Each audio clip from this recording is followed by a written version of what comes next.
20 years, over 4 different firms, I decided to create Eponymous. And right at the moment, it's actually out of my own apartment, where we are now, and obviously I'm hoping that's a temporary situation. So I located the office in the bedroom so I could hide it away behind doors, so I wouldn't have to be looking at my office all the time. So I have a pocket door here. It's a full-height pocket door. These are all Alpha, the Alpha shelving system. So it's a nicer line where the shelves actually hide the brackets a little bit. The desk is just a series of IKEA components, very inexpensive. You still have triangles in here? Yes. This is like, oh man. I don't really use the triangle, admittedly. Just for show? It's a pragmatic decision right now, financial, but also as I just get my feet under me and to decide whether or not long-term this is what I want to do before I start investing heavily. I had done some work with people directly, as moonlighting work, which I know a lot of firms look down on, but I would always be doing the work on my own time, in my own space, and I never used office resources, but everyone's got their issues with why they don't want to allow that. But I was doing some work and I started to enjoy the ability to work directly with clients. Specifically, the idea that there's not an additional filter beyond me. So you sit with a client and you work through ideas and you come to decisions, and there's not this other person that you have to leave the meeting to go speak with to get approval or clarity. I've come to learn that cuts both ways. There's something nice about another voice or a kind of a check, if you will. Which is why ultimately I want to bring other people into Eponymous. I don't want it to be just me. The spirit of starting this and going on my own was not just to be on my own. There is a real value to being able to collaborate with people. I had a referral from a previous client that was looking to buy a townhouse here in Brooklyn and was going to gut renovate the whole interior. For me, this would have been, I'd done some projects like that before, but that would have been on a scale unlike the other projects. And I used this project as an opportunity to say, now I'm going to try to do it on my own. I was actually in the middle of a project. The timing was not great for me to leave, but I kind of knew what was going to happen. The project go into construction, I would see it through construction, then there'd be another project similar to that one. To break that chain, this opportunity came up and I said, okay, I'm going to take this. And what was amazing is that, again, it's going to be different for everyone, is that once I went on my own, through whatever reason, some people start hearing. It could be as simple as someone called the office asking for me and they say, oh, he no longer works here. It's funny because while you're working at a firm, I don't think people will consider you for projects because of that. But then the minute they realize that you're not in a firm anymore, that you're on your own, you all of a sudden got an opportunity that they may not have considered you for. So ironically, right after leaving, all these opportunities started coming up that just because people happened to hear that I was now on my own. And I didn't even tell anyone, it's just all word of mouth. Because for me, I was trying to do a slow burn to start. I said, okay, I have a project, I'm going to establish my firm, get this, and all of a sudden other people are contacting me. So I wasn't really looking to reach out and seek more work because I didn't want to, as a practice of one, had to be very careful about workload. So I started on this project, and it was enough for me to the commission for this project was enough to make me feel comfortable in terms of workload and finances. I also knew I had saved some money and I felt like I could break even for the first year and it'd be okay. I had enough information to allow me to make the decision to go on my own. So I'm trying to keep it simple, but making sure I have the programs that I need. Right. I used to be on Vectorworks and I just transferred over to AutoCAD LT and SketchUp as well for modeling. InDesign and Acrobat Reader, Photoshop, Microsoft Office Suite. I've just never really been a fan of tower units, and so I also thought it just kept the space more clear down below. And I just know that the monitors being so big, it just works out well. The printer is an inkjet, so I can do obviously black, white, and color. It's sized to do up to 18-inch wide sheets. I do all my sheets, full-size sheets at 22 by 34, and so when I print 11 by 17, they're at exactly 50%.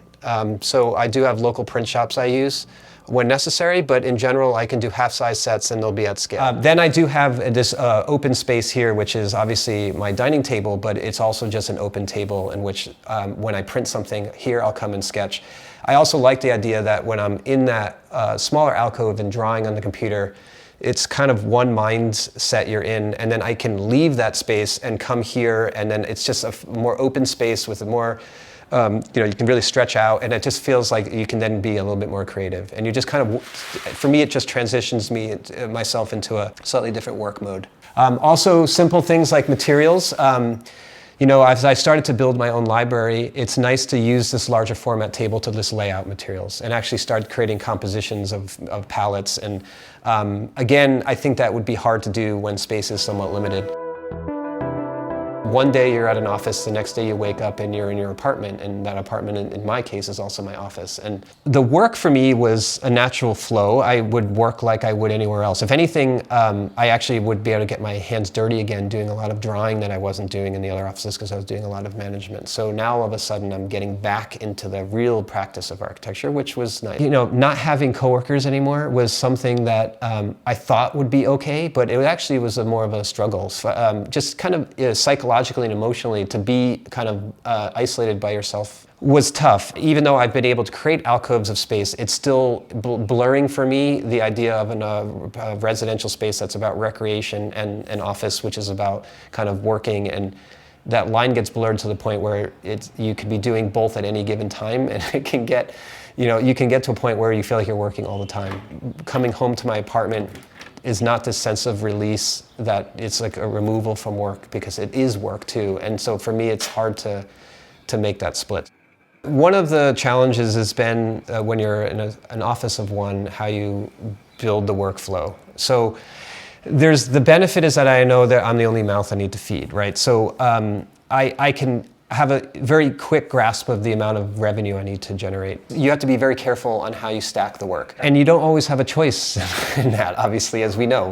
Work can come in and it can go out. So you take on a project and then you have to, produce on that project, but you also have to be thinking about the next project. Had a problem where projects come in on top of each other, and again, when there's no kind of other person to assist, it can be a challenge. Currently, all my work has been referral, and so that is a concern I have, because I mean that stuff can dry up at a moment's notice.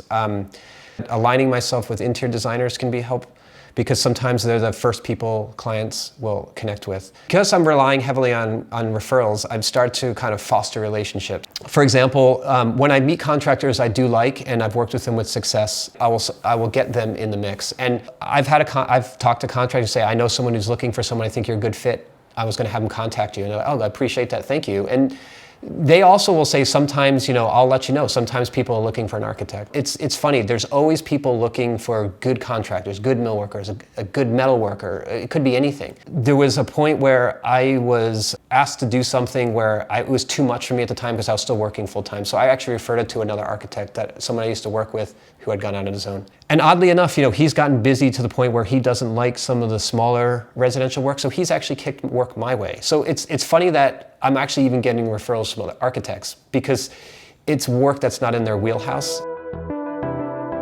When I started my own office, I realized I needed to start a material library. I need to use these samples as a way to decide on the palettes that feel right, so I can start juxtaposing different textures and materials and palettes and see what feels right for the space. And once you get to that point, you can then physically bring those samples to the client and show them. What I've decided to do is I've gotten small samples as much as possible. So I've slowly created a collection of samples that I feel, right now it's really tight because I'm doing residential work, so there's specific things that I've come to like my previous offices, and I know that I'm going to kind of tend to go to. I've just bought a series of inexpensive plastic bins, and I'm just sorting them in those by material type. You don't necessarily need to have a vast library. In New York, particularly as you're a young architect, a lot of this residential work at first can be renovations, interiors. As such, the material palettes are limited. I'm kind of limited at this point to specifying interior finishes. So that starts to kind of really focus in on what you need. So I don't really need exterior cladding samples yet, I'm hoping. I don't need window samples and all these things. Eventually I will get there. But for now, it's mostly interior finish samples like stone, wood, metal, etc. People bring their interest in interior environments that, is a product of their entire lives, which is different than yours. And so what's interesting is that you then get exposed to things you wouldn't have thought to do. Pinterest becomes a way for them to Not be overly specific, but starting giving me a sense of what they're looking for. The Pinterest boards then just become a default way in which you get exposed to new things. And I've actually done a couple of projects where I went into it a little bit leery. I'm like, I don't know, this is not really the material set I'm comfortable with, haven't really worked with it. It's a little bit, strange to me. But you go there with the client, and it actually, at the end of the process, you then go, that was actually rewarding. I'm finding that I'm developing as an architect because of the relationships with the clients. For me, I'm just learning. It could be anything. For me, in the residential world, it could be the understanding how people live in a way that's different from me. I'm single, I don't have a family. Most of my clients are usually starting families, so you start learning how they live differently. And you start gleaming interesting, it could be a silly thing like, you think the master bedroom wants to be on the top floor of a townhouse, but then you start realizing the benefits of putting the master bedroom below the kids' rooms so that there's this idea that you can always monitor when they're coming and going. And also the idea that the master bedroom is closer to living room. And there's all these interesting things that come out of these relationships that you would not have always thought of. You could also then do it where you have the living room bay, and then you have the kids' wing, and then you end up in the master wing, and they're all like three-stepping. Yep. But the problem is it's all a single-story house, and I don't think it's going to fly. And then there were 2 bedrooms, like one here and one here, or something like that. And at the flip side, I've also then lost commissions because the client felt that without having a family, I wouldn't be able to solve their problems, which I think was unfortunate because I don't think that's true at all. I think it's our job to understand and listen to a client to figure out how they live. And I don't think you necessarily need to live the same life. In fact, I think it's better sometimes that you don't, because you actually will not fall into biases that you might have, and you come into it completely open-minded.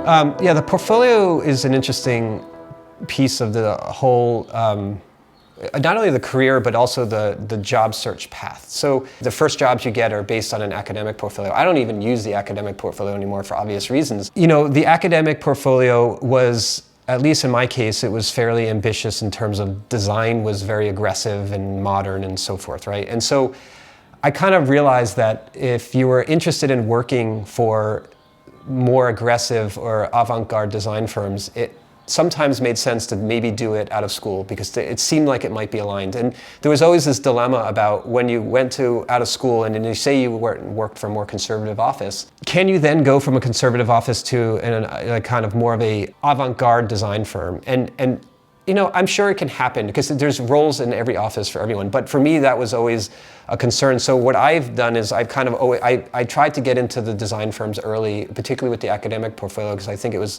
less of a jump. But then obviously the portfolio evolves. Then the portfolio becomes built projects, right? Now your portfolio is about the types of projects you've worked on. So it's a different animal. It's, it just becomes a collection of images at that point. I feel like now the portfolio is really just a lot about the breadth of your experience. So now I've amassed this portfolio of work across 4 different offices. And then the question becomes, now that I've gone out on my own, what do I do?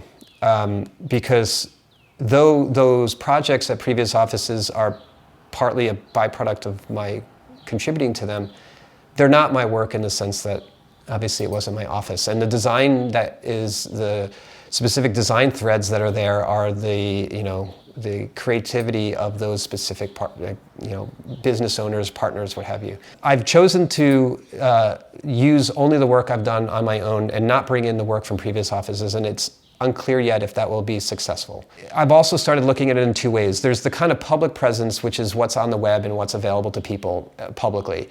And so that is tailored to, again, my own work. But if you could then get your foot in the door and speak with a client, I think at a more private one-on-one scale, I have then no issue with using previous work, because I think you kind of you have to show the breadth of your knowledge. But I'm trying to figure out if I can do it where I don't use that work to get the project, but I can also I can kind of use that work to kind of really hook the client in the end. And there's other pragmatic reasons. There's obviously legal things you have to think about in using other people's work. You have to have the rights to the photographs. You have to obviously ask your former bosses, and it also depends on the kind of terms in which you've left those offices and whether or not that's something you want to do. Some people like to make a point of showing that they're independent and they don't need what they did there. I fortunately have not had any bridges I've burned, but I've also not really asked them, I've never been in a position where I've asked them to use it and to see what their response would be. There's a third concern I have, which is not that I'm kind of fishing in the same pond, but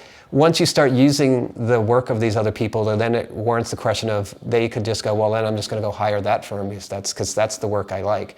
And so that's why I've tried to tailor the work to what I've done and what I'm trying to do in a limited capacity, even in the limited capacity it is, rather than potentially using someone else's design ideas that are not my own that could maybe lead the client astray.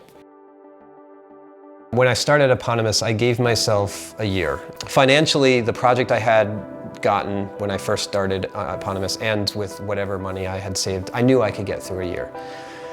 And I felt like I had to give myself at least a year before I would either decide it was something that was right for me or not right for me. So the first couple of months were a struggle in terms, again, being isolated and also feeling like the work was piling up and not clear how to do it because you could no longer just manage the work and hand it out to people. It all just ended up coming back to you. I was questioning whether I wanted to, if this was the right thing. But I went back to the fact that I said I have to give myself a year because there's going to be ebbs and flows in all this. And the idea that the 40-hour work week doesn't have to be so structured is a process that I'm still learning because it's so ingrained. It's how I've been practicing architecture for 20 years. If I'm not feeling inspired to do work, my mind's not in the right place to do it, it's a Tuesday, I might can go to a museum and try to just get yourself out of that rut.